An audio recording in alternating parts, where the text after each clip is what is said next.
할렐루야. 우리 인사할까요? 반갑습니다. 참 잘 오셨습니다. 오늘도 주께서 은혜 주시고 평안 주시고 행복 주시기 바랍니다. 할렐루야.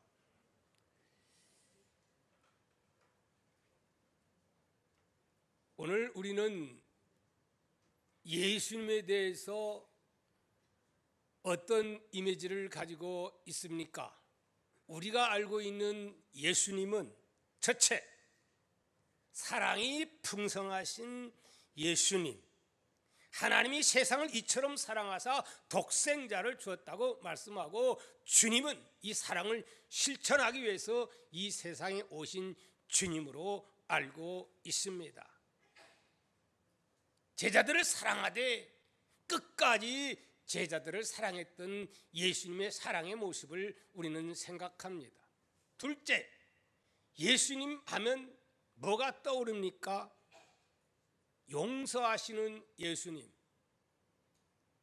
사람이 죄를 지었는데 몇 번까지 허물을 용서해 주오리까? 한 7번쯤 하면 되겠습니까? 그렇게 물었을 때 7번이 아니라 7번 아니라 70번씩 7번이라도 뭐 해줘라? 용서해야 된다 하면서 한없는 용서를 주장하셨습니다.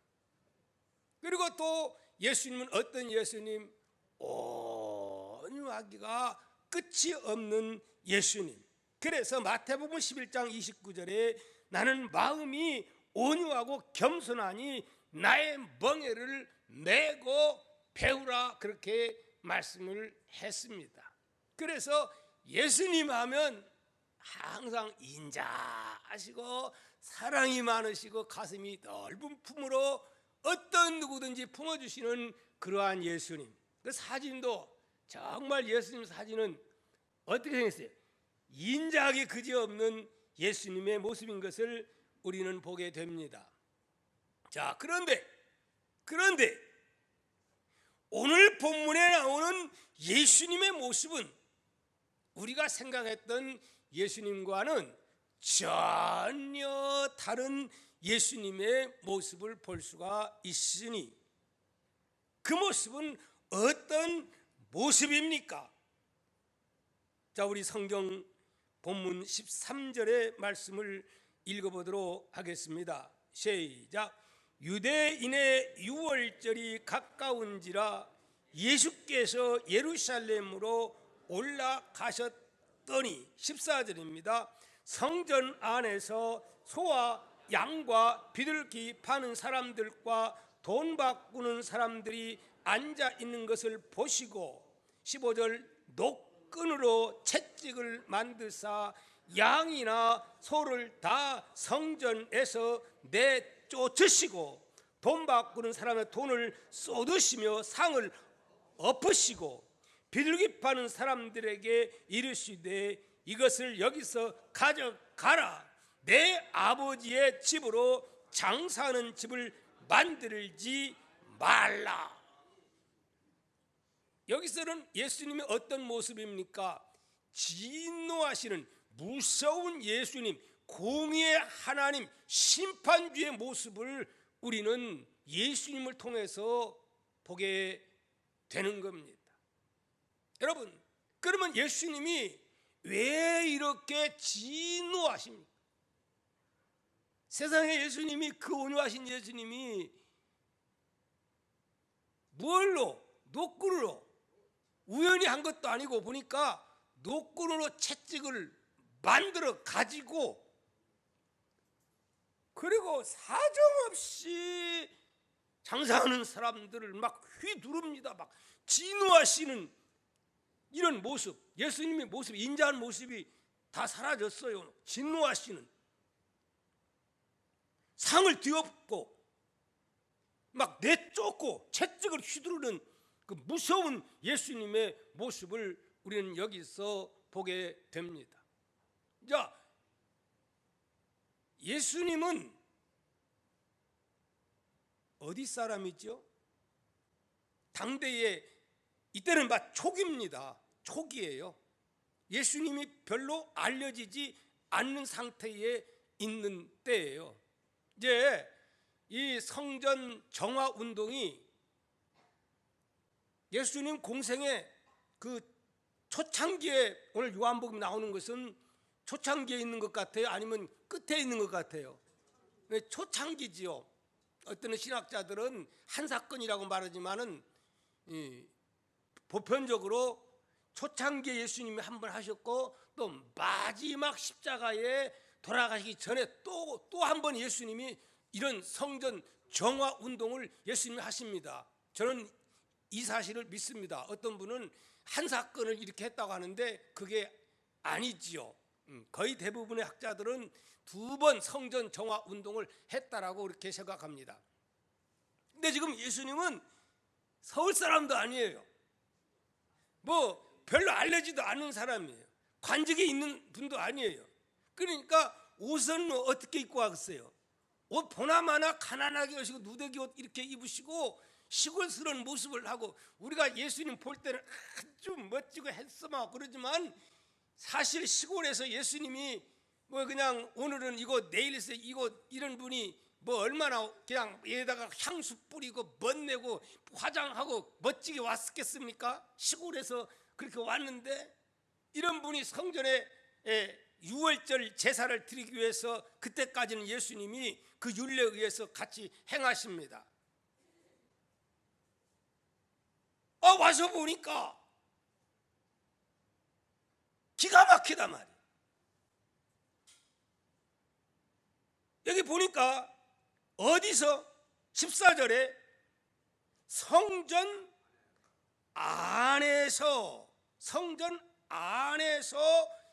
소와 양과 비둘기 파는 사람들이 있는가 하면 동방구로 환전상들이 있었고 곳곳에서 싸 성소 한 마리에 얼마 막 뭐 이러고 마치 동대문 돗대기 시장처럼, 그리고 환전 내가 싸게 바꿔줍니다 오세요. 그러다 보면 또 소가 똥도 싸고 냄새도 고약하고, 이게 도대체가 성전인지 아닌지 예수님이 진노한 거예요. 그래가지고 채찍 만들어가지고 막 휘두른 거예요, 촌사람이. 근데 중요한 것은 예수님이 그렇게 성전에서 막 채찍을 휘두르는데도 너 왜 그래?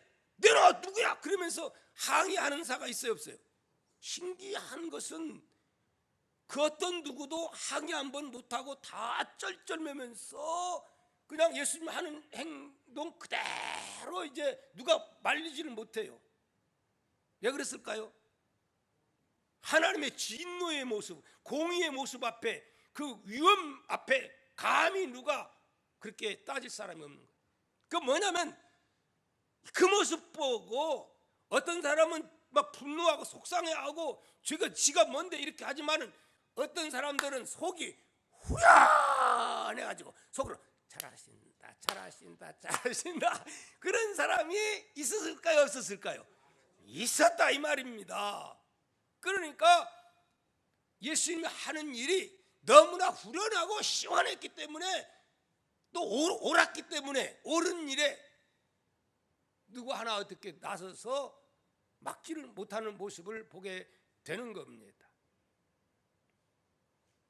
6월절이 되면은 지금 수많은 사람들이 하나님께 제사 드리기 위해서 디아스포라 해가지고 막 곳곳에 흩어졌던 사람들이 제사하기 위해서 성전에 이렇게 옵니다. 오면 그때는 예루살렘 주위가 순례객들로 꽉 차 있습니다. 이제 그 많은 사람들이 뭐 하기 위해서 온 거예요? 하나님 만나고 제사 드리기 위해서 왔어요. 왔는데 와보니까 이렇다 이 말이에요. 사실은 여기 이제 비둘기를 팔고 양을 팔고 또 이런 소도 팔아요. 소도. 이제 돈 많은, 외국에서 온 돈 많은 사람들은 비둘기 가지고 안 되니까 소를 드려야 됩니다. 그 환경에 맞게 이렇게 해야 되니까. 근데 하나님께 제사를 드리려면 그냥 아무거나 드리면 받습니까? 안 받습니까? 안 받거든요. 그래서 반드시 하나님께 제물을 드릴 것은 양을 드릴 때는 1년 된 흠 없는 그 수양을 드리는 게 원칙이에요. 그래서 먹는 그 양 있는가 하면은 하나님께 번제로 제물로 드리는 걸 따로 구별돼 가지고 그렇게 키웁니다. 그렇기 때문에 이제 외국에서 온 사람들이 그런 제물을 구하기가 쉬운 게 아니에요. 그래서 밖에서 이제 또 밖에서도 팔지 않겠어요? 그러면 밖에서 파는 거 가지고 와가지고 제사를 드리면 거의 모두가 불합격이요. 불합격. 그리고 안에 있는 것은 뭐가 찍혀 있냐면 오늘날로 말하면 테이스 마크가 다 찍혀 있어요. 예. 그래서 사람들은 너도 나도 성전 안에 와서 케이스 마크 이거 찍어가지고 이 양이나 이걸 팔려는 그런 마음으로 막 가득 차 있어요. 그리고 환전상도 또 마찬가지예요. 자, 근데 왜 이렇게 돼버린 거예요? 누가 이렇게 만든 거예요? 제사장이 이렇게 만든 겁니다. 제사장이. 원래는 그 밖에서 편리를 위해서 그걸 허용을 했는데 제사장이 돈을 벌려고 밖에서 사온 것은 전부 불합격시키고 그리고 자기들하고 짜고서 이렇게 한 사람 파는 것은 이제 성전 그때는 성전을 개방해가지고 구실을 그럭싸하게 붙여가지고 성전 안에서 너는 여기서 해라 이렇게 해놓고 그 다음에 여기서는 그냥 케이스 마크로 꽝꽝 찍어지는 거예요. 근데 얼마만큼 비쌌냐? 학설에 의하면 3배, 4배 어떤 건 5배까지 비싸다는 거예요. 많은 사람들이 와서 구하려고 해도 좋은 거 못 구하니까 어쩔 수 없이 성전 안에서 막 4배, 5배를 주고 바가지 요금 주고 사가지고 제사를 드리고 그러다 보니까 시험 받는 사람이 있겠어요? 없겠어요? 있어요. 밖으로 안으로 그런 거 하면은 또 야 누구한테는 이렇게 상점을 돈 받고 내주고 누구는 안 내주고 그리고 뒷돈은 돈 많이 받으니까 뒷돈 누구한테 가는 거예요? 제사장에게 가는 거예요. 제사장. 근데 당대 제사장은 어떤 사람이냐? 원래는 사독의 후예가 레위인 가운데 사독의 후예가 제사장이 되게 돼 있어요. 그런데 이제 정권이 바뀌고 로마가 지배를 하면서 완전히 사독이고 뭐고 그냥 임명을 해버리는 거예요. 누가 임명하는 거예요? 돈 많이 갖다 주면 그거 받고서 돈 많이 있는 사람에게 제사장을 위임을 해버리는 거예요. 대제사장을. 그러다 보니까 그저 자기들끼리 대제사장 되려고 눈알이 빨개지고 그래서 돈 많이 어떻게 하면 돈을 많이 착취할까 이거 연구한 사람들. 제사장이 그만큼 또 돈을 뿌렸으니까 돈을 거둬야 되잖아요. 이것이 아주 팽배했습니다. 예수님이 이 사실을 안 거죠. 사실은 지금 환전상 그리고 장사하는 사람들 이를 향해서 하지만 사실은 누구를 향해서 선전포고하는 겁니까? 바로 제사장들을 향해서 예수님이 진리의 모습을 보이고 선전포고를 한 겁니다. 사랑하는 성도 여러분, 구약의 성전을 방문했을 때에 주님이 이렇게 진노했다고 한다면 오늘날 성전에 예수님께서 세계 교회에 예수님이 방문한다면 아니 한국 교회에 예수님이 방문한다면 아니 우리 교회에 예수님이 방문한다면 저는 설교를 준비하면서 상당히 영적으로 부담이 가고 설교하기 힘들더라고요. 과연 우리 교회는 예수님이 물러가라! 상을 뒤집고 강대상을 뒤집고 목사를 향해서 책망하고 교인들을 향해서 일하는 일꾼들을 향해서 나가라고 그거 막 이 예배 안 받는다고 혹시나 주님이 그렇게 하지 않을까? 심히 걱정되는 마음을 가지고 설교를 준비를 했습니다. 할렐루야. 과연 여러분, 예수님이 현재 우리 몸된 교회에 와서 본다면 과연 예수님은 어떻게 할까요? 칭찬할까요? 책망할까요? 아니, 뿐만이 아니라 여러분 개인 각자, 우리는 교회 성전하면 보이는 건물을 생각하기가 쉬운데 구약에는 보이는 건물 46년 동안 세운 건물입니다. 화려하게 그지없어요. 금으로 도배했어요. 그런데도 하나님이 볼 때, 예수님이 볼 때는 여기 하나님이 안 계시다는 거예요. 하나님이 안 받는다는 거예요. 그래서 예수님이 진난 모습을 보게 됩니다. 구약에 예배드리는 그러한 모습을 이사야 1장 11절 12절에서는 이렇게 이사야 선지자는 말했습니다. 여호와께서 말씀하시되 너희의 무수한 재물이 내게 무엇이 유익하뇨? 나는 수양의 번제와 살찐 짐승의 기름에 배불렀고 나는 숫송아지나 어린 양이나 수염소의 피를 기뻐하지 아니하노라. 너희가 내 앞에 보이러 오니 이것을 누가 너희에게 요구하였느냐?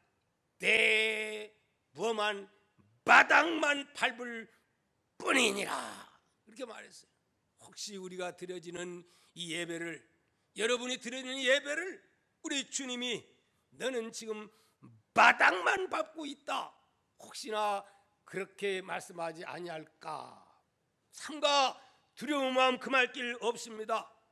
여러분 각자 과연 내가 드려지는 이 예배 하나님이 기쁘게 받으실까? 너 그래가지고 예배를 드린다고 하느냐? 혹시 하나님의 책망, 아니 채찍이라도 임하면 어떨까? 아니 여러분의 가정에 예수님이 직접 방문해서 서재실에 가보고 컴퓨터에 가서 보면 과연 예수님이 뭐라고 말씀하실까? 여러분 자신들을 한번 돌이켜보는 귀한 시간 되시기를 주의 이름으로 축복합니다. 고린도전서 3장 16절 17절은 이렇게 말합니다. 너희가 하나님의 성전인 것과 하나님의 성령이 너희 안에 거하는 것을 알지 못하느냐? 누구든지 하나님의 성전을 더럽히면 하나님이 그 사람을 멸하시리라.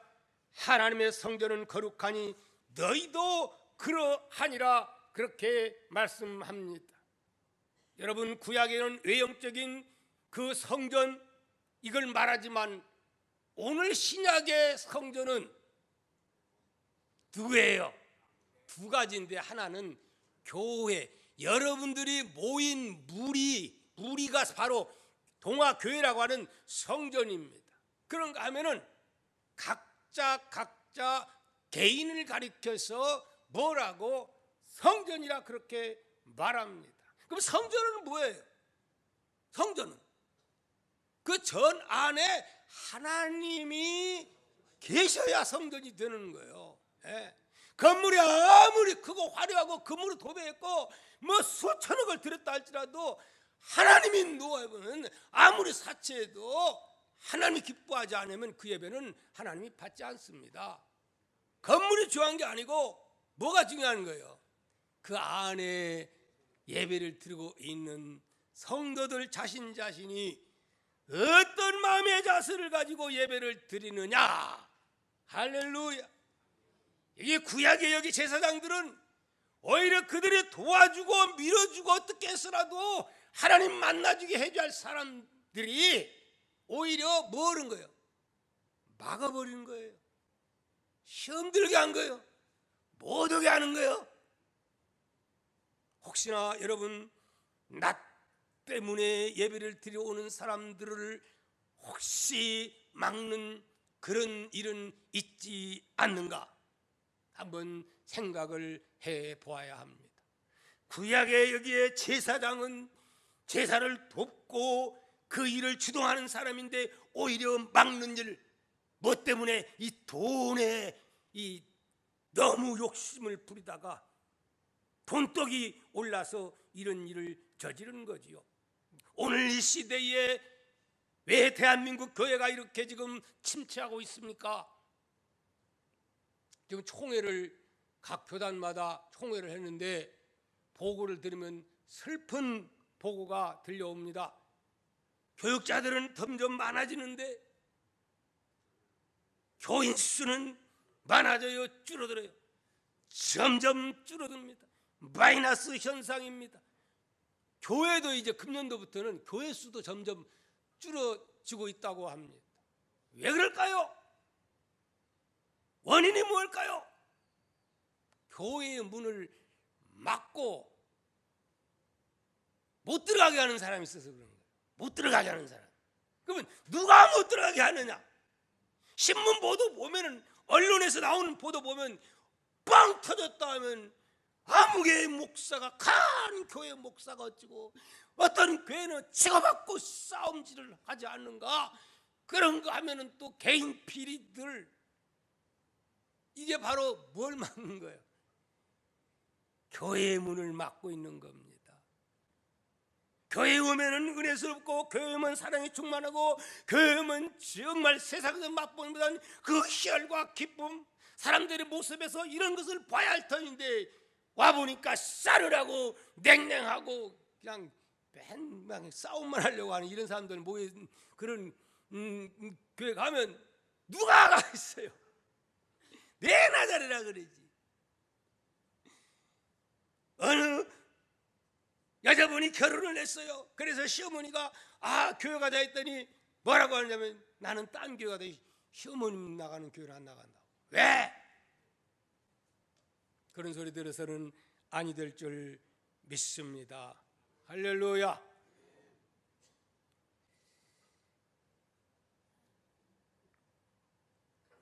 우리가 잘 아는 한 분이 계십니다.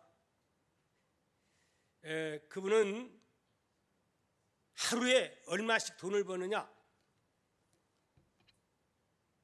100만 달러를 하루에 벌어들입니다. 그래서 억만장자가 됐지요. 그런데 하도 돈 버는 일만 치중하다가 갓 50대 됐는데 그냥 몸에 병이 드는 거예요. 아무리 돈 많아도요, 하나님이 치면요 어찌할 수가 없는 거예요. 그 보십시오. 우리 삼성에 뭐 그 돈 많은 그분 뭐가 부족하겠어요. 뭐 하여튼 세계에서 가장 명의로 소문난 박사님들 안 왔다 갔겠어요. 그런데도 그렇게 나이도 많지 않은데 저러고 있잖아요. 근데 이 양반은요, 몇 살에 50살 막 넘어서면서 갑자기 시름시름 앓기 시작합니다. 기관지 신경계통에 문제가 생깁니다. 위궤양 불면증이 옵니다. 이 잠 못 자는 거요. 돈 많은 뭐예요? 월세방에 살아도 단잠을 자야죠. 할렐루야. 여러분 모두가 단잠을 잘 수 있는 복이 임할 수 있기를 바랍니다. 소화불량, 중증입니다. 피부병이 생기기 시작합니다. 머리카락과 눈썹이 쏙쏙 빠집니다. 몸이 오그라지면서 이제 꾸부정 50살인데 이렇게 돼갑니다. 그래서 어쩔 수 없이 이제 병원에 가서 이제 종합 진단을 받은 결과, 당신은 1년, 길어야 1년밖에 살 수가 없습니다 하는 그러한 사형 선고가 그에게 임하게 되었습니다. 아니, 돈 많으면 뭐합니까? 기껏해야 밥도 못 먹고 요만한 비스켓하고 뭐 이거 먹는데, 그때야 내가 너무 돈 버는 일에만 신경 썼고, 그리고 자기는 신앙생활 안 한 게 아니고 신앙생활 한 사람이요, 11조도 철두철미하게 한 사람이고 주일 성수도 한 번도 안 빠지고 한 사람이에요. 근데 내가 왜 이런 일이 있을까 하고 하나님 앞에 이제 기도를 합니다. 근데 이 언론사에서는 이제 1년밖에 못 사니까 저 유산이 누구한테 가느냐, 여기에 집중돼서 막 보도를 합니다. 그 말 들으니까 기가 막혀요, 안 막혀요? 기가 막히지. 예? 그 50대에 이렇게 그 많은 돈을 어떻게 합니까? 그래서 자신을 돌아보는 거예요. 가만히 돌아보니까 11조 해도 왜냐? 하나님 이거 하면 하나님께서 나에게 복을 주실 것이죠. 주일 성수도 마찬가지고 헌신 봉사도 사람의 그 눈치 보기 위해서 칭찬 듣기 위해서 했지, 이것이 진짜 하나님을 위해서 한 게 하나도 없더라는 거야. 그러면서 철저하게 깨달으면서 하나님 좀 살려주세요. 좀 더 살려주세요. 그러면 이제는 내가 오래 살고 싶어서가 아니라 주님을 위해서 뭔가 하고 싶습니다. 그러면서 막 눈물 뿌리면서 다시 살려달라고. 그러면 내 중심이 아니라 하나님 중심으로 이제는 벌은 돈 하나님 위해 쓰겠습니다. 그리고 막 기도를 한 거예요. 할렐루야. 회개한 거예요. 부자가 회개하기가 쉬운 게 아닙니다. 두드러 맞으니까 회개하는 거예요. 그런데 신기한 것은 그렇게 통회하고 울고 났더니 이상하니 밥맛이 생겨. 소화가 잘 돼. 할렐루야. 그러면서 잠도 잘 와. 예, 이제는 하나님이 함께 하니까, 하나님께 모든 것을 맡기고 하나님 중심으로 산다고 하니까 이상하니 그냥 기쁘고 찬송이 나오고 평안이 넘치고, 그러더니 그냥 1년밖에 못 산다고 하던 양반이 몇 년 동안 사냐? 98세에 돌아가십니다. 그분이 누군 줄 아십니까? 바로 록펠러예요. 록펠러. 그분은 이렇게 회고합니다. 내 인생 전반기 55년은 쫓기면서 돈 벌기 위해서 불행하게 살았지만 후반기 43년은 정말 행복하게 나는 살았다. 그리고 행복하게 살다 나는 하나님께 간다. 그러면서 마지막 그런 회고록에 그렇게 쓰고 있습니다. 사랑하는 성도 여러분, 기왕에 예수 믿을 바에는 하나님 중심으로 예수 믿는 여러분 되시기를 바랍니다. 오늘 우리 속에 나는 누구라고요? 성전인데, 움직이는 성전입니다. 내 속에 예수 믿는 사람은 내 속에 누구를 모셨기에? 성령을 모셨기에, 부활한 주를 내 속에 모셨기에 나는 성전이요, 예수의 피로 값주고 우리를 샀다고 말씀하고 있습니다. 이분 기분 나쁘게 하고, 이분이 볼 때 냄새나게 하고, 이분이 볼 때 너무 더럽다, 이렇게 한계가 있어요. 모든 것이 한계가 있어요. 여러분들은 절대로 한계를 넘기지 않기를 바랍니다. 메네메네 데겔 우바르신, 달아보고 재어봐도 부족하다, 이러면 안 됩니다. 그러기 전에 먼저 우리 스스로가 자신을 정화해서 정말 하나님 보기에 합당한 하나님의 사람들 다 될 수 있기를 축복합니다. 미리 정화해야 돼. 하나님이 직접 정화하기 전에 스스로가 깨닫고 오늘 심령을 정화시키는 여러분 다 되시기를 축복합니다. 탐욕을 정화시키는 여러분 되시길, 음욕을 정화시키는 여러분 되기를 바랍니다. 기도합니다.